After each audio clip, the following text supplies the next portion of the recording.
Olá, eu sou o professor Prazeres, professor de Química da equipe do Estratégias Vestibulares, e eu tenho um videozinho para você sobre propriedades coligativas, beleza? Essa parte da química, da fisicoquímica, é bastante cobrada em vestibulares e, vamos dizer assim, pré-requisito para você entender outros fundamentos na química. Então, vamos começar. Bem, primeiramente, propriedades coligativas. Antes da gente trabalhar propriedades coligativas, eu te falar o que é, a gente precisa de alguns pré-requisitos. O primeiro deles é diagrama de fases. Então, vou pegar aqui uma substância como exemplo, vou utilizar o dióxido de carbono, CO2. Quando eu analiso o dióxido de carbono em diferentes temperaturas e pressões, né, ou seja, aquecendo bastante, comprimindo ou não comprimindo, ou resfriando e tal, eu percebo que eu consigo colocar o dióxido de carbono em 3 estados físicos. Ele pode ser sólido, ele pode ser líquido ou ele pode ser gasoso. E quando eu analiso nessas transformações, eu obtenho um gráfico assim, ó. Esse é o diagrama de fases para o CO2. Bem, esse diagrama de fases, ele identifica 3 regiões. Beleza? São essas 3 regiões. O que seria essa região em azul? Qual seria o estado físico? Sólido, líquido ou gasoso? Pensa comigo. Essa região apresenta uma alta ou uma baixa pressão? A pressão aqui está elevadíssima. E a temperatura cresceu um pouquinho só. Então, qual seria o estado físico para uma coisa estar muito pressurizada e pouco agitada? Ele está muito junto ou separado? Junto, não é mesmo? Então, que estado físico é esse? Sólido. Beleza. Vamos pensar aqui, pegar os extremos, que fica mais fácil. Esse aqui, ó, temperatura elevadíssima. Muito, muito, muito, muito agitado. E a pressão lá embaixo.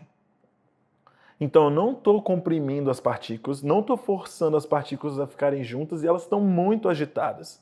Então, qual vai ser o estado físico? O mais livre possível. Isso quer dizer que esse espaço em verde é o meio termo. O que é o meio termo do sólido para o mais livre possível? Um líquido. Logo, esse aqui é o vapor ou estado gasoso, se a gente quiser pensar nesse grau de liberdade. Então, o CO2, ele apresenta sólido, líquido e gasoso. Simples assim. Beleza? Ah, mas eu nunca vi CO2 líquido na minha vida. Porque nessa pressão ambiente, que a gente está aqui de 1 atm, aproximadamente, não tem mesmo. Mas se eu colocar esse CO2 numa câmara de alta pressão e resfriar, aí você vai conseguir observar esse CO2 líquido, entendeu? Mas esse gráfico, esse diagrama de fases de sólido, líquido e gasoso, ele vale para qualquer substância. Qualquer substância tem sólido, líquido e gasoso. Qualquer. Só vai interferir a quantidade de temperatura, a quantidade de pressão, enfim. Beleza? Bem, por que você nunca viu CO2 líquido? Porque está aqui, ó. 1 atm, no gráfico dele, a pressão atmosférica está nesse patamar aqui, ó. E aí, nesse patamar, quais são as regiões que tem nesse patamar aqui, ó? Ou é sólido ou é gasoso. Simples assim. Então, para você visualizar o CO2 líquido, você teria que aumentar bastante a pressão e modificar a temperatura. Porque aí aqui você ia ver ele sólido, aí de repente você ia ver ele líquido, e aí de repente ia ver ele gasoso. Tudo bem? Mas enquanto você não faz essa alteração da pressão, você vai ver o CO2 somente sólido ou gasoso. Mas vamos lá falar sobre essas transformações. Quando ele está nesse estado, essa temperatura e essa pressão, aqui, ó, qual o nome dessa transformação? De sólido para vapor ou de vapor para sólido? Essa transformação ela é chamada de sublimação.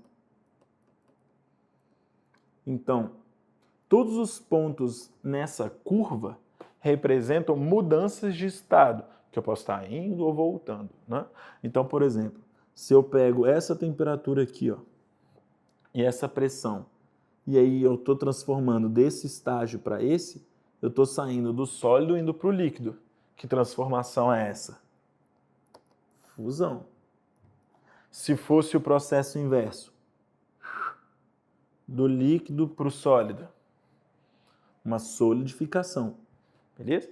Então, você sabe aí todas essas transformações. Então, toda vez que tiver um ponto sendo analisado no gráfico que esteja em cima dessa reta, é que está tendo uma mudança de estado, uma mudança de fase aí. Bem, além disso, outros pontos importantes nesse gráfico. Um ponto importantíssimo é esse aí, ó, no meio. Esse chamado de ponto triplo. Por que ponto triplo? Que corresponde ao CO2 de 5,1 atm em uma temperatura de menos 56,7 graus Celsius, é porque no ponto triplo coexiste o estado sólido, o estado líquido e o estado gasoso. Então é como se eu tivesse ali, ó. Você vai conseguir visualizar. Isso aqui é um recipiente com tampa. Bem, eu sou formado em desenho, né? Então fica mais fácil para você entender. Recipiente com tampa. Coloquei aqui uma amostra de gelo seco. Olha esse cubo que maravilhoso. Gelo seco. Você sabe que o gelo seco, ele forma o gás. Beleza. No ponto triplo, o gelo seco vai estar formando o gás e vai estar derretendo, ou seja, vai ter uma porção líquida também. Então, você teria esse ponto triplo, um equilíbrio nesses três estados. Seria sólido, líquido e gasoso, assim mesmo, ponto triplo. Outro ponto importante, mais analisado na física, é o ponto crítico, que acima dele recebe uma classificação de fluido supercrítico, que a gente vai deixar esse tema aí para o pessoal da física, tudo bem? Até então, na química, a gente analisa sólido, líquido e vapor, mas deixa aí essa interrogaçãozinha aí para você depois comentar sobre fluido supercrítico. Normalmente os vestibulares trabalham só daí, sólido, líquido e gasoso nessas transformações. Esse aí é o gráfico para o CO2. Se fosse o gráfico para água, tá aí, ó, o diagrama de fases. Não sei se você reparou, ó, a inclinação do CO2, essa inclinação aqui, ó. Essa inclinação do CO2, quando a gente analisa para a água, a gente vê isso aqui. Do CO2 ele estava aqui, ó. E ele joga para cá. Beleza? Essa transformação, esse desvio, ele é característico para a água. Quando a gente bate o olho num gráfico que tem esse certo desviozinho, a gente já sabe que isso aqui é da água. Isso é importante para o vestibular, viu? Por que que acontece isso para a água? Porque a água tem um comportamento anômalo. O que eu estou querendo dizer com isso? Você pega um potezinho com água, né? Sei lá, uma latinha com água, fecha ela, coloca no congelador. O que pode acontecer com ela? Estourar. Comportamento anômalo. Porque quando você resfria, a ideia é vou diminuir a agitação, ele tende a aproximar e o volume diminui. Na água, se resfria, as partículas se aproximam? Sim, se aproximam. Só que elas se aproximam e formam uns anéis hexagonais. Então eles se aproximam e acabam, ao se aproximar, criando ciclos que ocupam mais espaço. E aí você tem esse comportamento anômalo de resfriar, que deveria contrair, acaba expandindo. Aí você coloca a latinha no congelador, ele acaba estourando. Né? Já viu uma latinha de Coca-Cola? Quando você coloca lá, ela está toda estufada. Entendeu? Então, isso é um comportamento anômalo. No diagrama de fases, você percebe por essa inclinação. Quando eu tiver isso aqui, ó, é o diagrama de fases. Beleza? Vamos lá para o gráfico. Beleza, quais são os estados? Está aqui representado para você.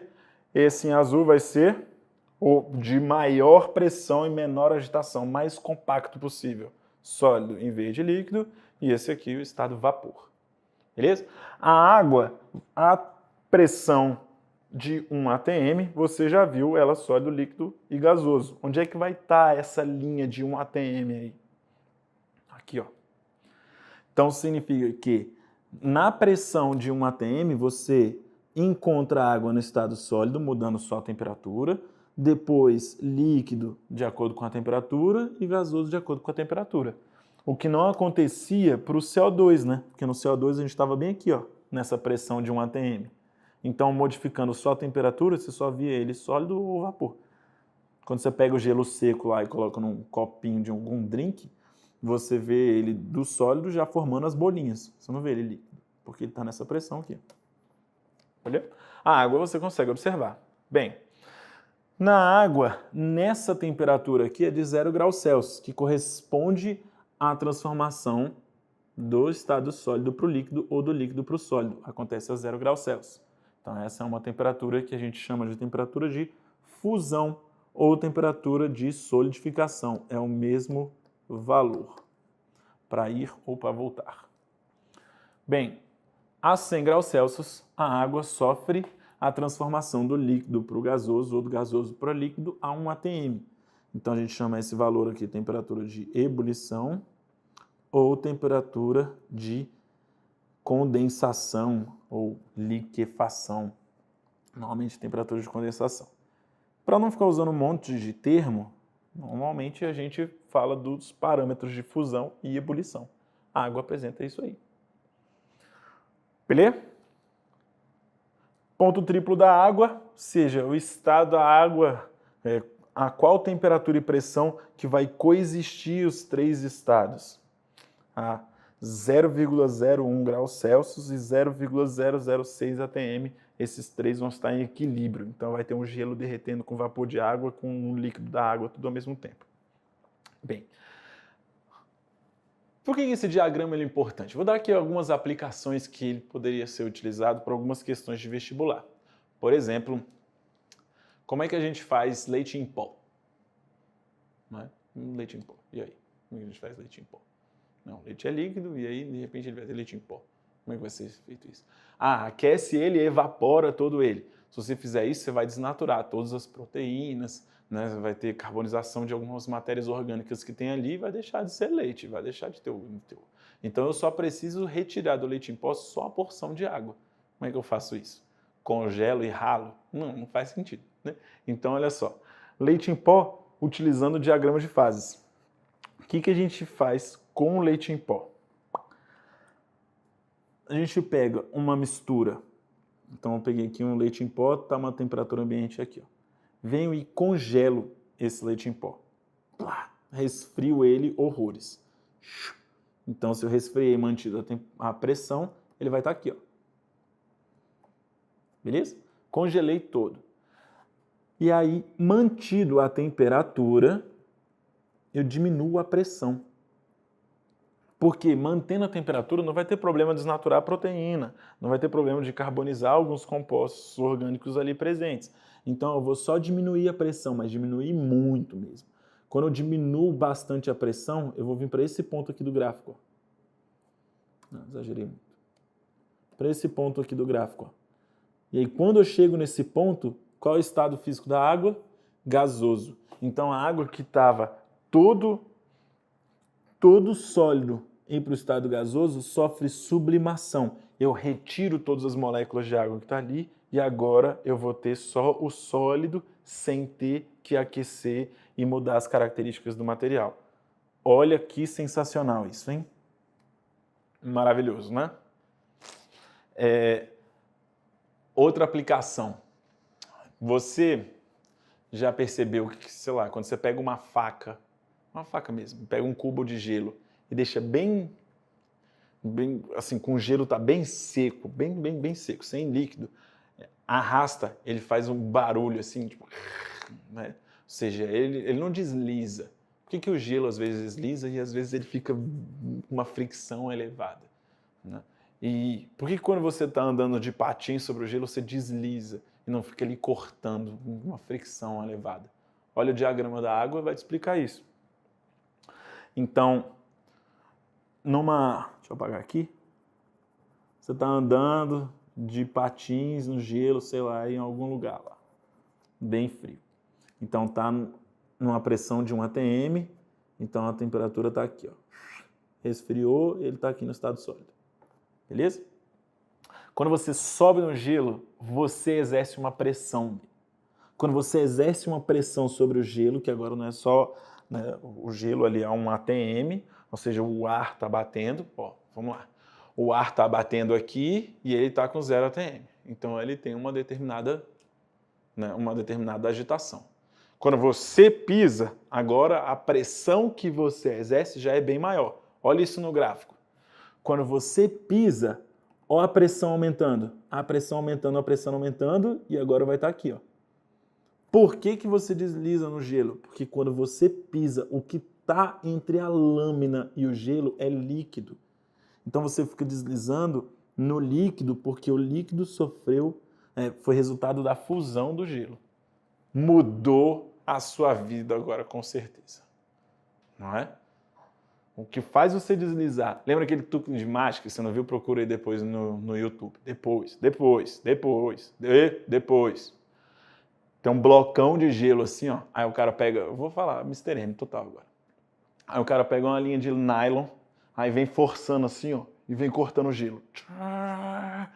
Aí ele chega no final e o gelo tá paradão lá. O cara atravessa. A pessoa, nossa, é mágico e tal. Não, isso é química, meu filho. Quando ele bota aquele fiozão de nylon, ele exerce uma pressão, aí tá derretendo, mas quando o fio passa, como é muito fino, já acontece a solidificação ali em cima. Então vai fusão, solidificação, fusão, solidificação, fusão, solidificação, fusão, solidificação. Esse truque é top. Vamos lá para a química. Beleza? Entendeu diagramas de fases? Como é que isso se comporta? Agora a gente precisa de um outro pré-requisito chamado pressão máxima de vapor. Para você entender pressão máxima de vapor, primeiramente você precisa saber o que é o vapor. O que é o vapor? Vapor, passagem para o estado gasoso. Então, simples assim. Normalmente a gente fala vapor da vaporização, que é a passagem do líquido para o estado gasoso. Beleza? Aí a gente chama isso de vapor, ou seja, agora as partículas estão ali mais agitadas e tal. Pressão máxima. Pressão é força sobre área. Então, simples assim. Vapor. Saiu do líquido, foi para o estado gasoso. Como é que esse vapor exerce uma pressão? Como é que um gás vai exercer uma pressão? Mais simples, ele se movimenta e ele bate. Porrada. É assim que a gente vai entender. Um gás exerce uma pressão no recipiente dando porrada nele. Então você vai imaginar um monte de partícula batendo aqui no meu braço, é o ar que está exercendo uma pressão sobre a minha pele. Beleza? O vapor, sei lá, derramei aqui um pouco de álcool. Aí o álcool forma o vapor. E aí esse vapor fica movimentando, batendo em tudo e em todos. Ele exerce essa pressão. Pronto. Pressão máxima de vapor é isso. Beleza? Vamos analisar aqui no esqueminha. Se você não visualizou, agora você vai visualizar. Que é esse aqui. Esse recipiente, coloquei um líquido. Ao colocar um líquido, o recipiente é fechado e forma uma quantidade de partículas, forma esse vapor. Se eu abrir esse recipiente, esse vapor vai embora. Mas enquanto ele está fechado, que eu estou apanhando, não estou conseguindo pausar, né? Estou apanhando bem, inclusive. Enquanto ele está fechado, essa quantidade de partículas fica constante.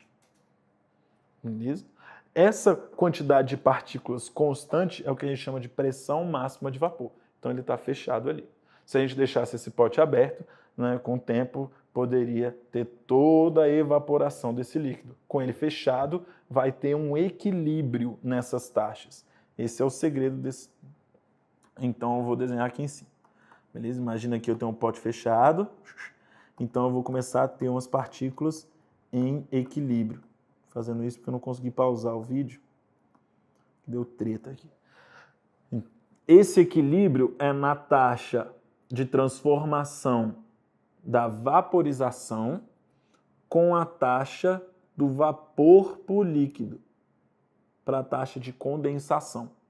Então, quando essa taxa, ou seja, ao mesmo tempo que uma molécula vai para o estado gasoso, uma outra vem para o estado líquido, acontece um equilíbrio, aqui eu tenho uma pressão máxima de vapor, porque não cabem mais partículas. E essa pressão máxima é específica para cada líquido, para cada temperatura. Tudo bem? Claro que se eu abrir esse recipiente, o que estava de vapor ali vai embora. Né? Quando você abre um frasco de perfume, você não está respirando uma partícula que estava saindo do líquido naquele instante. Não, era a partícula que já estava ali fora já. Bem, e se eu aquecer esse material? Você acha que a pressão de vapor vai ser maior ou menor? Vou formar mais vapor ou menos vapor? Então eu venho aqui e aqueço. Olha o foguinho. Tchá! Ao aquecer mais, vou formar mais vapor. Se eu formo mais vapor, se eu tenho mais partículas aqui, ó, o número de porrada vai ser muito maior. O número de partículas e a intensidade dessas partículas vai ser maior. Então a pressão ainda é maior. Então uma relação a gente já pode anotar aqui que quanto maior a temperatura, o que acontece com a pressão de vapor? Aumenta. Beleza? Porque as partículas vão estar mais agitadas, ou seja, eu vou ter um aumento dessa taxa até... Né? Calma, deixa eu explicar aqui direitinho. Inicialmente eu tinha essa taxa aqui, ó, com ele fechado. Aí eu começo a aquecer e começo a aumentar essa taxa. A partir do momento que essa taxa vai aumentando, essa aqui vai aumentando, até atingir um novo equilíbrio, porque esse sistema está fechado. Então, vamos supor, parei de aquecer, agora eu tenho mais vapor em um novo equilíbrio. Bem, para cada temperatura, tem uma determinada pressão de vapor. Bem, e se eu fizesse um experimento na mesma temperatura inicial, só que agora com um líquido mais volátil? O que é volátil? Facilidade de se tornar vapor.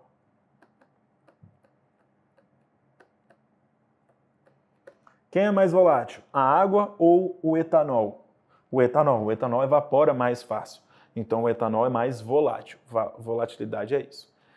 Então, se fosse um líquido mais volátil, a pressão de vapor dele seria maior ou menor?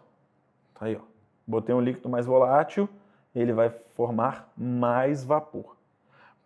Por que ele forma mais vapor?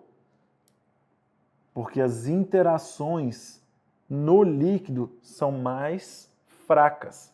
Se eles interagem menos, então é mais fácil dele sair da forma líquida para a forma gasosa. Tudo bem? Então aqui a gente analisou dois parâmetrozinhos para a pressão de vapor. Um foi a temperatura, beleza? E o outro que a gente vai pensar é na questão da volatilidade. Quanto mais volátil, maior a pressão de vapor desse material. Vamos lá, ó. Então, pressão máxima de vapor. A gente viu característica em relação à volatilidade, em relação à temperatura. Vamos caracterizar cada um desses estados. Volatilidade. A volatilidade tem a ver com a interação entre as partículas. Vou falar de todas aqui, ó. Interação entre as partículas pode ser iônica, pode ser íon-dipolo, pode ser ligação de hidrogênio, dipolo-dipolo ou dipolo induzido. Beleza? Quanto mais intenso for as interações, vou repetir, quanto mais intenso for as interações entre as partículas, mais difícil de sair. Então, logo menos volátil, logo menor a pressão máxima de vapor. Dessas interações que eu coloquei, agora a gente vai listar em ordem de intensidade. Esse conteúdo está na aula de interações intermoleculares, na aula de interações interiônicas, enfim. Beleza? Então eu vou fazer um compilado aqui de forma mais geral. Se você não entendeu essa parte de por que esse é mais intenso ou menos intenso, isso é um assunto para você já deixar anotado aí no asterisco. Não para de assistir esse vídeo agora, mas já deixa um asterisco para você correr lá atrás depois. Beleza? Então vai voltando aqui. Então, como é que é a ordem de intensidade dessas interações? Assim, a interação entre íons é mais intensa, porque eu vou formar um aglomerado, deixa eu mudar de cor, roxo. Cátion, ânion, cátion, ânion, cátion, ânion, cátion, ânion, assim vai. Beleza? Então, esse aglomerado, que as interações fiquem muito intensas. Íon dipolo é uma interação um pouco intensa, né, em relação às iônicas, no caso aqui, por exemplo, da água solvatando, porque exatamente tem essa solvatação das moléculas de água. Então, é uma interação tanto quanto mais intensa. E a gente vai entender isso nas propriedades coligativas, entendeu? Porque quando eu coloco água e sal, né, a pressão de vapor diminui. Né? Significa que se eu colocar sal na água, eu vou formar menos vapor? Sim, porque as interações vão ser mais fortes que a ligação de hidrogênio. Eles vão estar mais presos ali. Top, né? Bem, ligação de hidrogênio. Aí quando eu tenho um hidrogênio ligado ao flúor, oxigênio ou nitrogênio de moléculas diferentes. Dipolo são as outras moléculas polares. E dipolo induzido as moléculas apolares. Bem, essa parte de identificação das interações é importante para você. Mas o que eu quero aqui é vincular esse tipo de interação intermolecular ou interação entre íons à volatilidade.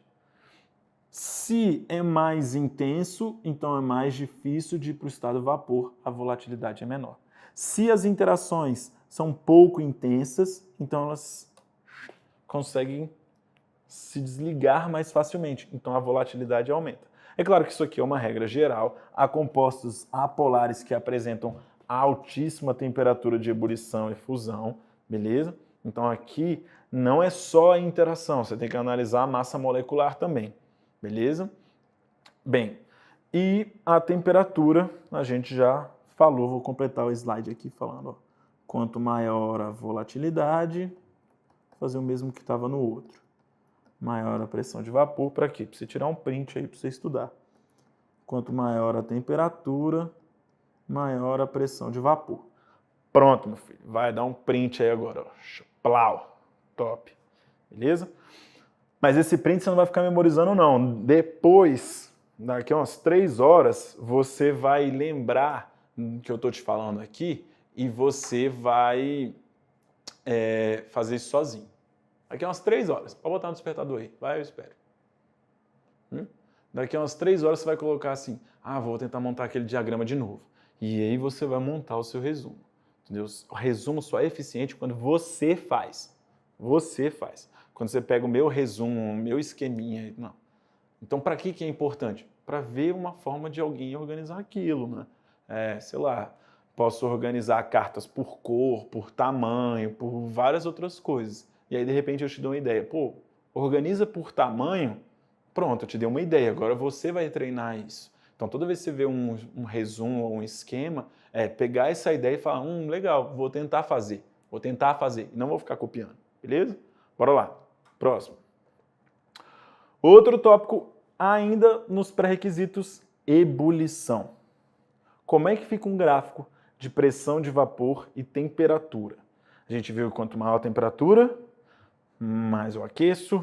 Quanto mais eu aqueço, mais ele vai sair do líquido, vai para o estado de vapor. Quanto mais vapor eu tenho, maior a quantidade de porrada, né, de pressão que eu vou ter, então maior a pressão de vapor. Como é que fica esse gráfico?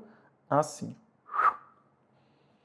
Ou seja, quanto maior a temperatura, maior vai ser a pressão de vapor também.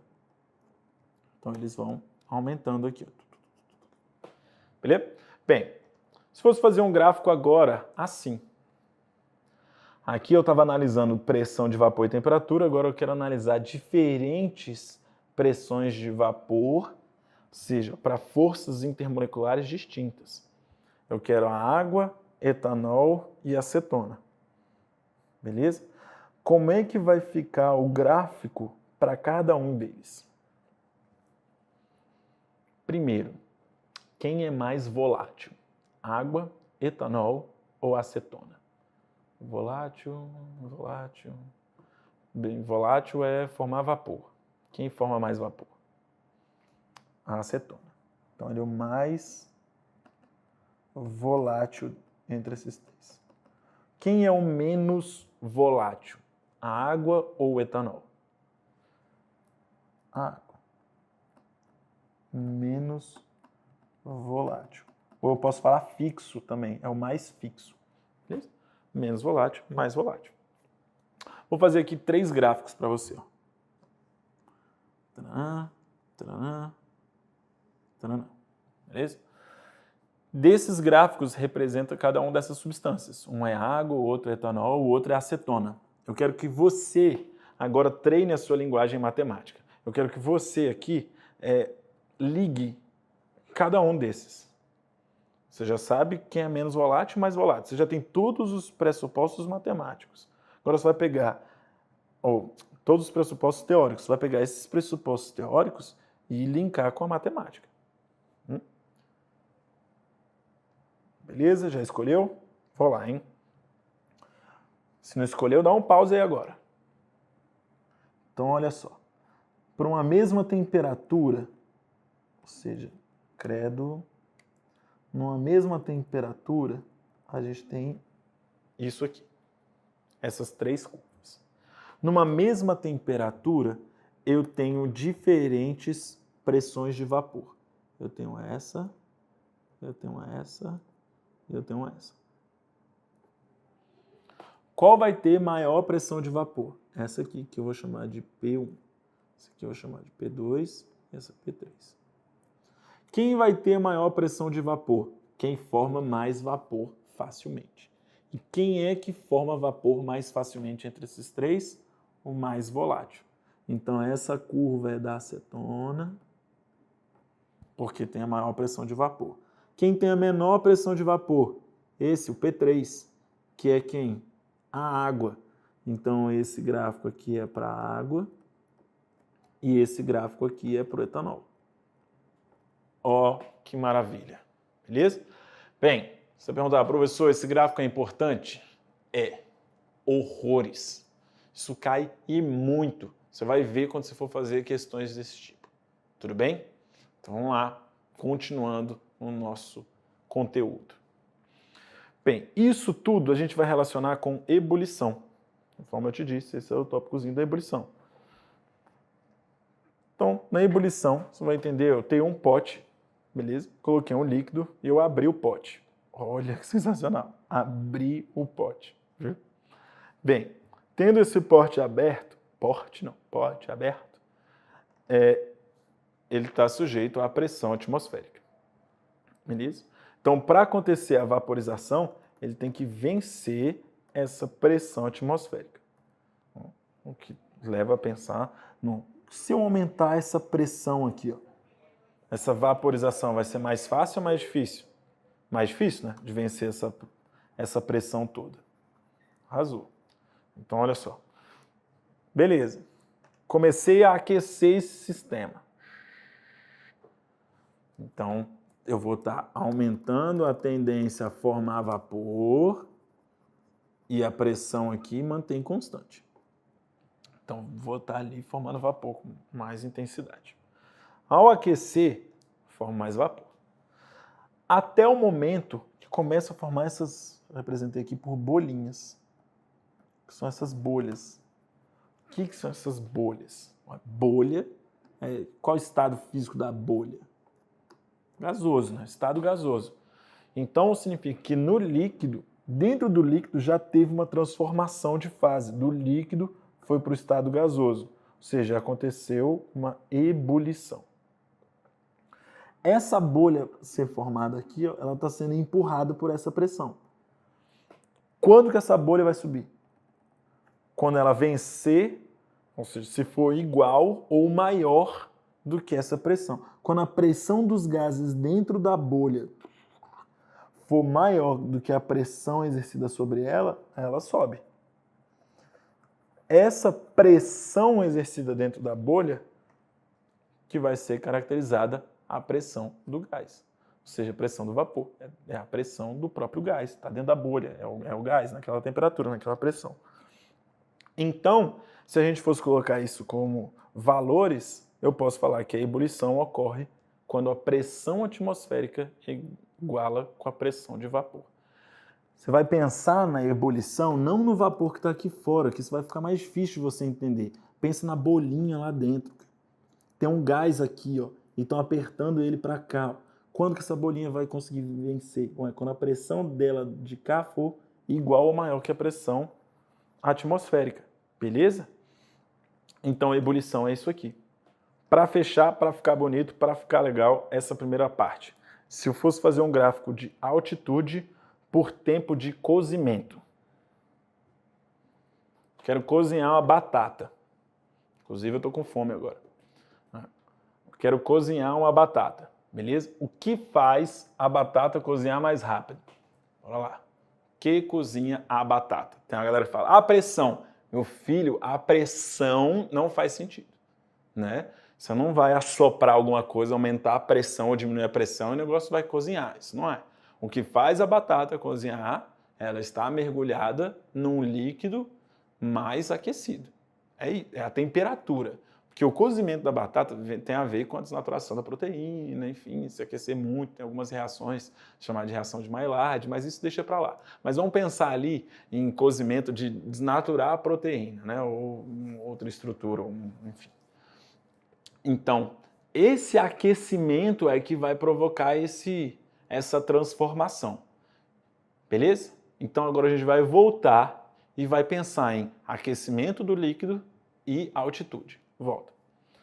Bem, altitude, tempo de cozimento. Calma. Vamos antes pensar aqui. Altitude. Estou lá numa panelinha. Ódio. Esse canto aqui tá dando treta. Vou aqui. Tem uma panelinha. Panela. Top. Lá tem um líquido. A água. A panela está aberta. Tem aqui a água. E aí fui lá e botei uma batata. Vou botar uma batata vermelha. Batata minha. Batata. Beleza? Bem. Quanto maior a altitude, maior ou menor a pressão atmosférica? Bem, quanto maior a altitude, tá lá no morrinho assim, eu vou ter menos ar, porque o ar é mais rarefeito. Quando você está lá embaixo, a atração gravitacional é maior, então tem mais ar. Então a pressão é maior. Não é por causa dessa coluna, não. Esquece esse negócio. É a quantidade de ar. Então aqui a pressão é maior do que lá em cima. Se eu aumento a altitude, eu vou para um ambiente de menor pressão. Então logo, essa... Apaguei minha panela, cara. Ô, vida difícil. Calma. Então aqui, ó, a pressão vai ser menorzinha. Se a pressão vai ser menorzinha, o líquido, para sofrer vaporização, vai ser mais fácil. Se a pressão atmosférica é menor, então isso aqui vaporiza mais fácil. Se vaporiza mais fácil, a temperatura de ebulição do líquido é menor. Olha a treta que está envolvendo, hein? À medida que você vai subindo, meu filho, você ferve a água a temperaturas menores. Menor a temperatura de ebulição. A batata vai estar mergulhada num líquido numa temperatura menor ainda. O que vai acontecer com o tempo de cozimento dele? Vai ser maior esse tempo. Porque se o líquido aquece menos, então vai ter que deixar mergulhado mais tempo, né? Então vamos juntar tudo. Então, quanto maior a altitude, eu preciso de mais tempo. Então esse gráfico vai ser como? Assim? Maior a altitude, mais tempo. É isso? Vê se isso faz sentido. Certinho. É exatamente esse gráfico aí. Beleza? Quanto maior a altitude, mais tempo eu vou ter do líquido mergulhado ali, nesse material, para ter esse cozimento. Tranquilo? Uma análise prática de uma possível questãozinha aí. Tudo bem? Entendeu mesmo? Bem, se você entendeu esse quesito, depois você vai tirar um tempinho maior para resolver algumas questõezinhas, beleza? E dessas questõezinhas você vai correr atrás desses pré-requisitos, vai tomar muito cuidado nessas primeiras partes que se tem sobre propriedades. Tudo bem? O que eu estou querendo dizer? Muitas das vezes você já quer ficar decorando essas relações que eu te dou. Assim, aumentou a altitude, o tempo de cozimento. Não, cara. Não faz isso. Constrói seu próprio raciocínio. Quanto maior a altitude, vai ser mais fácil. Então vai aumentar isso. Então vai não sei o quê. Porque aí você evita desse monte de decoreba que isso não vai durar daqui a 5 meses para sua prova vestibular. Né? O máximo que vai durar é se sua prova for hoje ou sua prova for amanhã, na escola, ou no vestibular, coisa do tipo. Mas aqui a gente vai trabalhar com aprendizado sólido, entendeu? Então, construa o seu próprio raciocínio. Vai anotando o seu raciocínio no decorrer de cada questão. Tudo bem? Então, olha só. Agora a gente vai continuar e a gente vai falar sobre propriedades coligativas. Bora lá. Bem, de propriedades coligativas, o que é uma propriedade coligativa?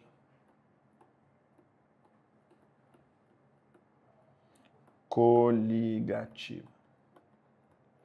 Uma propriedade coligativa é quando você adiciona um soluto não volátil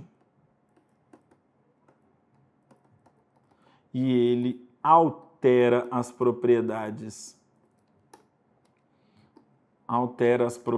de uma solução.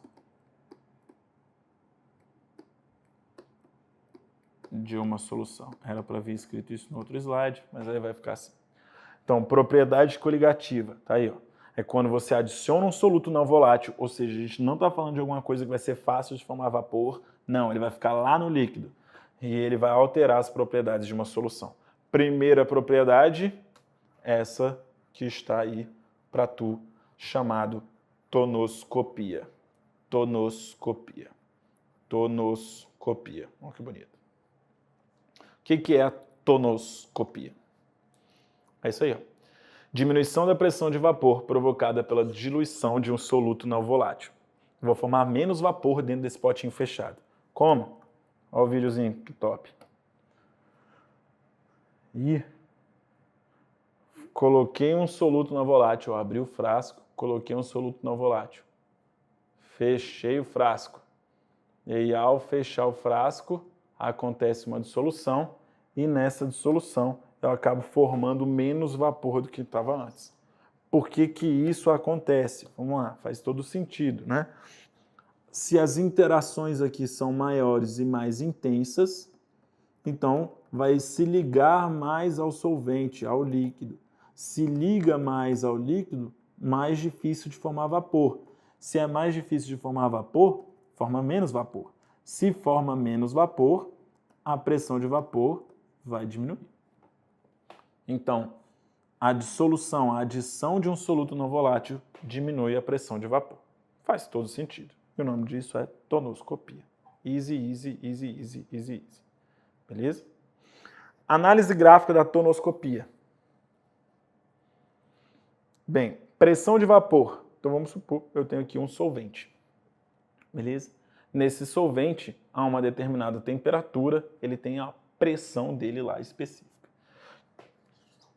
Se eu faço uma solução de um soluto não volátil, como é que vai ficar o gráfico? Ele vai vir para cá ou ele vai vir para cá? Where is the solução? Qual é? É o 1 ou é o 2? Tempo. 1 ou 2? Pare e pense. Numa mesma temperatura, coração. Numa mesma temperatura aqui, ó. A pressão de vapor de uma solução vai aumentar ou diminuir? Adicionei um soluto não volátil. Vai formar mais vapor ou menos vapor? Vai formar menos vapor. Então, a curva da solução será essa aqui. Uhul! Essa aí, ó. Beleza? Porque numa mesma temperatura, para formar o vapor, formava essa quantidade aqui, ó. E exercia essa pressão. Agora vai formar menos. Vai formar essa quantidade aqui, ó. Então, essa pressão de vapor é do próprio solvente, né? Só que aí eu vou chamar isso da pressão de vapor da solução. Quem faz essa pressão é o líquido. É o líquido, é o mesmo componente. Tudo bem? Não é o soluto, porque eu estou falando de um soluto não volátil. Aqui eu só estou identificando quem é que gerou esse vapor. Ele veio de um solvente, ou seja, de um líquido puro, ele veio de um líquido misturado com outra coisa, que eu chamei isso de solução. Bem, cuidado com essas notações aí das questões. E aí existe uma questão matemática, chamada de lei de Raoult. Na lei de Raoult diz o seguinte, que a pressão da solução é igual ao X do solvente vezes a pressão do solvente. O que é esse X? É a fração molar. Então, a fração molar do solvente. Que faz todo o sentido, né? Se a gente for parar para pensar. Então, se o número de mols do solvente ele é 99%, a pressão dele vai ser 99% da pressão do solvente, né? Dele puro. Ou seja, se eu tenho ali 99% do solvente na solução, a pressão dessa solução vai ser 99% do solvente. Beleza? Nada muito... Vocês veem fórmula, vocês ficam meio travados. Isso não é nada muito complexo. Bem?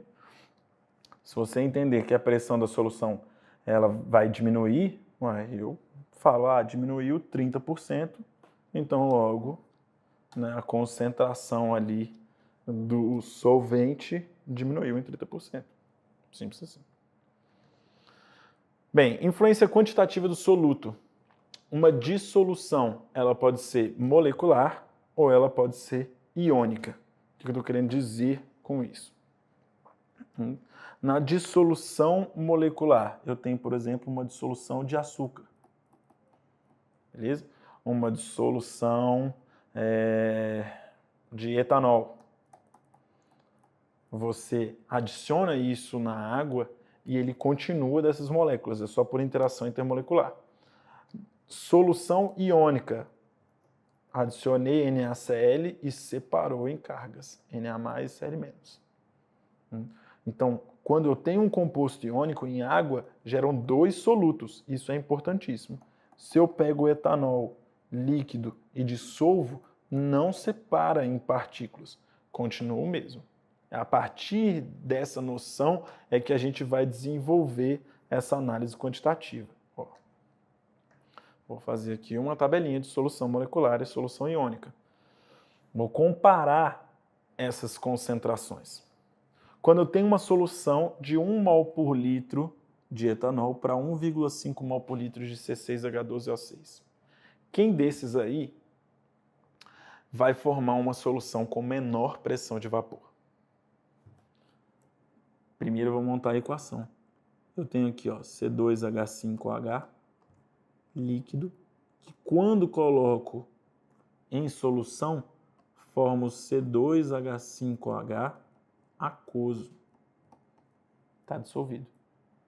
Beleza? Não teve dissociação, quebra, nem formação de novas moléculas. Continua. Se eu tenho 1 mol por litro aqui dissolvido, então. Ou seja, tinha 1 mol de partículas aqui, continuaram 1 mol de partículas aqui. A glicose, que provavelmente é essa fórmula aqui, também quando colocado, não sofre dissociação, continua ela mesma. Então eu vou ter 1,5 mols por litro dessa. Entre esses dois, qual vai ter mais partículas? Esse. Então logo, esse vai ter o maior abaixamento da pressão de vapor. Então a pressão de vapor desse aqui vai ser menor. Beleza? Vamos analisar em relação às outras. Eu tenho 3 soluções. Dessas aí, quem geraria mais íons ou mais partículas dissolvidas em água? O que você precisa saber? Que o NaCl é um composto iônico, que quando colocado em água, forma Na+, e forma Cl-. Então, se eu tenho meio mol de NaCl por litro, ao colocar em água, nessa solução, eu vou ter meio mol por litro desse e mais meio mol por litro desse aqui. isso quer dizer que eu vou ter um somatório de 1 mol por litro de partículas de soluto. Se eu fizer o mesmo raciocínio para os demais, ó, eu tenho K2S, vai formar 2K+, mais S é 2-. Professor, não sei montar essas equações. Então você vai voltar lá para a aula de sais, não entendeu, vai voltar lá para a aula de ligações iônicas, beleza? Isso aí é a parte crucial para a físico-química. Então aqui eu tenho uma concentração de meio mol por litro, de 1 para 2. Então quer dizer que nesse aqui, ó, são 2. Então vai formar o dobro dessa quantidade. Lembra de proporção de cálculo estequiométrico? Então 1 para 2, meio para 1. 1 para 1, então aqui só tem um meio, aqui vai ser meio mol por litro de S2-. Isso quer dizer que o somatório de partículas gera uma concentração de 1,5 mol por litro de partículas. Terceiro caso, eu tenho a L2SO4, que forma 2Al3+, mais 3SO4, 2-. Se aqui eu tenho 0,25 mols por litro, só de alumínio vai formar meio mol por litro, porque é o dobro. Aqui vai formar o triplo, então aqui vai formar 0,75 mol por litro. Isso quer dizer que o somatório da concentração dessas partículas vai ser igual a 1,25 mol por litro de partículas. Qual em todas essas soluções teve maior contribuição? Porque a natureza do composto não interfere. Interfere o somatório de partículas dissolvidas. Ou seja, o que você vai olhar? Isso aqui, ó. Aqui eu tenho 1,5 mol por litro, 1 mol por litro, 1 mol por litro, 1,5 e 1,25. Qual teve maior contribuição? Esses dois. Eles vão estar um mesmo gráfico. Esses aqui de 1 mol por litro, 1 mol por litro, o mesmo gráfico. E 1,25 num gráfico diferente.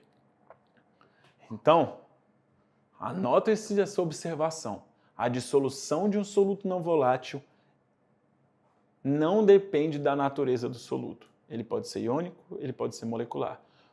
O que vai caracterizar isso é a quantidade de partículas. Lembra que um composto iônico dissocia, então calcula os dois e soma. Enquanto num composto molecular, não. Então você tem que pensar na quantidade de partículas dissolvidas, beleza? Mas agora se vai ser iônico, molecular, isso não vai interferir, beleza? Continuando. Então olha só. Como seria um gráfico pressão de vapor versus temperatura que representasse a influência dessas soluções? Então eu quero fazer um gráfico dessas soluções. Lembrando, tinham soluções nas concentrações de 1,25, 1,5 e 1. Como é que ficaria o gráfico de cada uma? Né? Então, um gráfico seria assim. Outro gráfico seria assim. E outro gráfico seria assim. Beleza? Qual vai ser qual concentração? Qual vai ter maior pressão de vapor? Essa aqui, ó. Essa curva azul. Vamos começar por ela. Ela ia ser de 1 mol por litro de partículas, 1,5 ou 1,25. Bem, se ela tem a maior pressão de vapor nessa temperatura, então ela forma mais vapor facilmente. Se forma mais vapor, então ela tem que estar menos concentrada. Então essa aqui é de 1 mol por litro. Logo, essa vermelhinha é o meio termo, 1,25 mol por litro. E logo, aquela ali vai ser de 1,5 mol por litro. Quanto maior a concentração, menor a pressão de vapor. Beleza? Vamos lá. Próximo tópico, ebulioscopia e crioscopia. Já vamos matar dois num só. Olha só, ebulioscopia. O que acontece? Mesmo fundamento, a dissolução de um soluto não volátil. O que acontece quando eu adiciono um soluto não volátil? Ele vai interagir mais fortemente com as partículas. Então ali tinha um... Fui lá, aqueci... O que eu estou representando aí? A temperatura de ebulição. Abri um frasco e estou aquecendo. Abri o frasco, formei vapor. Aí ele foi embora, esse vapor. Fui lá e comecei a aquecer. Comecei a aquecer, formou mais vapor e sofreu ebulição. Beleza? O que acontece quando eu adiciono um soluto não volátil? Eu vou ter mais facilidade ou mais dificuldade em formar vapor? Mais dificuldade. O que vai acontecer com essa temperatura de ebulição? Ou seja, esse grau de agitação que a partícula do líquido tem que ir para o gasoso. Essa temperatura vai ser maior ou menor? Ó, maior, né? Por quê? Porque se eu adicionei um soluto não volátil, ele agora está mais preso ao líquido. Eu vou ter que aquecer e, ao aquecer, ele vai ter que vencer agora, o líquido, né? Vencer a força de interação nesse sistema que está mais intenso. Então ele vai ter mais dificuldade de ir para o estado vapor. Então, quando eu adiciono um soluto não volátil, a temperatura de ebulição diminui. Isso é ebulioscopia, beleza? Então, ó, vou anotar aqui, mas que já está anotado ali para tu, né? Espera aí que eu estou apanhando. A adição de um soluto não volátil, elevação da temperatura de ebulição. Simples assim. Crioscopia, processo contrário. Se eu estou colocando um soluto não volátil, as forças estão mais intensas. Ó. Adicionei lá um soluto não volátil nesse líquido. As forças estão mais intensas. Se as forças estão mais intensas, então a temperatura de congelamento vai diminuir. Ou seja, vai estar mais fácil de congelar. Preciso de menos energia para congelar. Beleza? Juntando os dois num gráfico só. Tá aqui, ó. O gráfico da água tem uma pressão ambiente de 1 atm e ela é caracterizada por essas temperaturas de fusão e ebulição. O que acontece se eu faço uma solução de um soluto não volátil? O que vai acontecer nesse gráfico, nesse diagrama? Ele vai ser assim, ó. Vai vir aqui e vai abrir. Vou exagerar bem. Ele vai abrir, assim, ó. Aqui não era a temperatura de ebulição, ó, nesse ponto. Agora, esse valor da temperatura de ebulição vai ser maior. Deixa eu mudar. Ele estava nesse ponto, agora ele vem para cá, ó. Esse aqui vai ser o novo valor da temperatura de ebulição para a solução, com soluto não volátil, viu? Aumentou. E aqui tinha essa temperatura de fusão, que agora vai ser esse. E esse tem um valor menor, ó, um valor menor, que é a temperatura de congelamento. Então, muitas dessas propriedades coligativas estão relacionadas ao mesmo ponto, né? Aqui a gente vai chamar de variação da temperatura de ebulição, que esse aumento aqui, ó, a gente vai chamar de ebulioscopia, que é o aumentar a temperatura de ebulição, e esse ΔF de fusão, que é o diminuir, é a própria crioscopia, ou seja, diminuição da temperatura de congelamento. Viu esse gráfico? Juntou os dois pontos. Olha que maravilha. Beleza? Então, a gente fechou uma parte principal das propriedades coligativas, que é entender tonoscopia, que é entender ebulioscopia, que é entender crioscopia. Simples assim. No próximo tópico que a gente vai comentar agora, a gente vai falar sobre osmose. A osmose está relacionada com a pressão de vapor, beleza? Normalmente não se relaciona com a ebulioscopia e crioscopia, mas se você pegou a base de pressão de vapor, de interação entre as partículas, a osmose vai estar fácil, beleza? Vamos lá fechar essa aula. Osmose.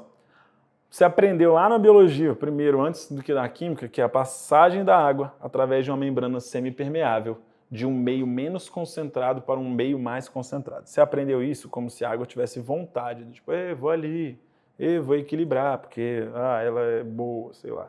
E não é, né? Na verdade, você vai entender isso como se ela estivesse sendo empurrada. Então, olha só, eu tenho aí esse frasco, e nesse frasco em U, que a gente chama de frasco em U, eu tenho água do mar e água potável. A concentração de sais nessas duas águas é a mesma? Nope. Então, na água do mar, eu tenho uma maior concentração. Mais concentrado. E na água potável, menos concentrado. Beleza? Tranquilo. Vamos analisar a pressão de vapor em cada porção aqui em cima do líquido. Na água potável vai formar vapor. E na água do mar, deixa eu mudar a corzinha, vai formar vapor também. Beleza? Os dois vão formar a mesma quantidade de vapor? Pensa aí, ó. Bem, para formar vapor da água potável, você tem a interação do líquido com o soluto e ele se desprende. Na água do mar, tem interação com o soluto, se desprende. Tem mais soluto na água do mar. Então, logo, a interação é maior. Se a interação é maior, vou formar menos vapor. Então a resposta é não forma a mesma quantidade. Na água potável, forma mais vapor. Vou exagerar aqui para tudo. Formo mais vapor. Se formo mais vapor, a pressão de vapor vai ser maior na água potável. Então significa que esse vapor ele vai formar uma pressão maior do que essa. Certo? Passado um tempo, o que você acha que vai ocorrer? Então, se eu estou apertando mais um líquido do que do outro, e aqui nessa membrana semipermeável só o líquido passa, tá aqui, ó. Vai acontecer isso. Até igualar a pressão de vapor. Quando as pressões de vapor do sistema 1 e do sistema 2 for o mesmo, aí a osmose vai parar. E aí agora essa água do mar aqui, ó, vai estar numa concentração igual à água potável. Beleza? Não significa que se transformou numa água potável. Beleza? Só a concentração de íons agora vai ser a mesma. Não vai ter mais osmose. É isso. Essa é a explicação de osmose. Pensa aí na facilidade do vapor de ser formado naquilo e esquece esse decoreba de mais e menos, menos, mais, que sempre dá ruim. Se eu te apresentasse uma osmose reversa, a definição é pressão externa que deve ser aplicada à solução mais concentrada para impedir a osmose. Então tem aí, ó. Beleza? Bem, eu quero a osmose reversa. Processo contrário. O que a gente viu? Aqui formava mais vapor, a pressão de vapor era maior porque o meio é menos concentrado, logo o líquido vem para cá. Eu quero o processo inverso. Ou seja, qual vai ser a pressão que eu tenho que aplicar para forçar um movimento inverso, ganhar dessa pressão de vapor aqui. Porque a pressão natural que eu tinha desse lado era pequenininha. Então eu preciso aumentar essa pressão para forçar, como se eu tivesse aumentado muito, quer dizer, diminuído muito a concentração dessa solução da água do mar aqui, forçado o movimento inverso. Essa é a osmose reversa, entendeu? Forçar esse processo contrário. Olha lá, o líquido aqui,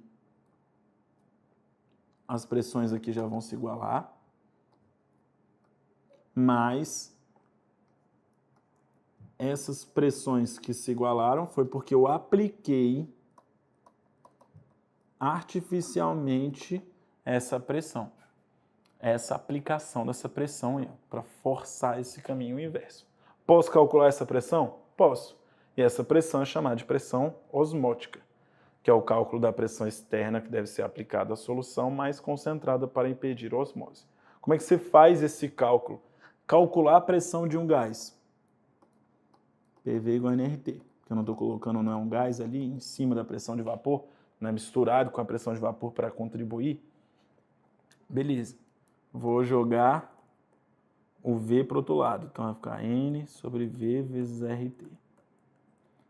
Então a pressão vai ser número de mol sobre volume, isso é concentração, que eu represento assim. Concentração. Vou botar mol por litro. Vezes a constante dos gases, vezes a temperatura. O que a gente vai fazer aqui? A gente vai dar um nome para esse P. Em vez de P, eu vou chamar de Pi. Beleza? Porque, sei lá, alguém chamou isso de Pi. Então isso vai ser Pi, que é pressão osmótica.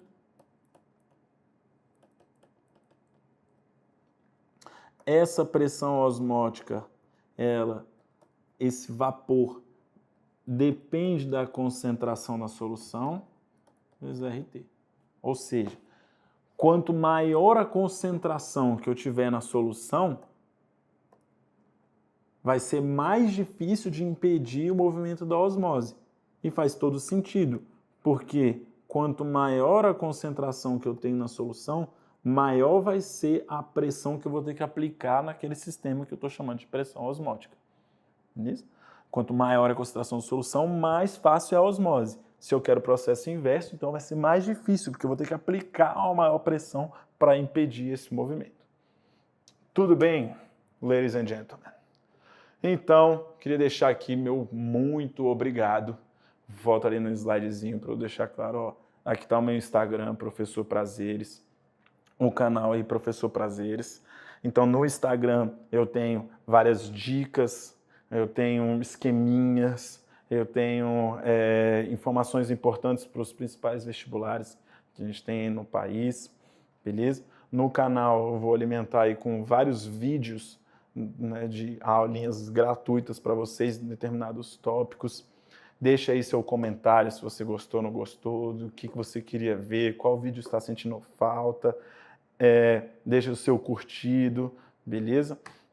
E eu queria aqui, mais uma vez, agradecer você por ter visualizado essa aula. Isso foi realmente muito importante para o meu trabalho. E dizer que até a próxima aula. Então, até mais. Muito obrigado.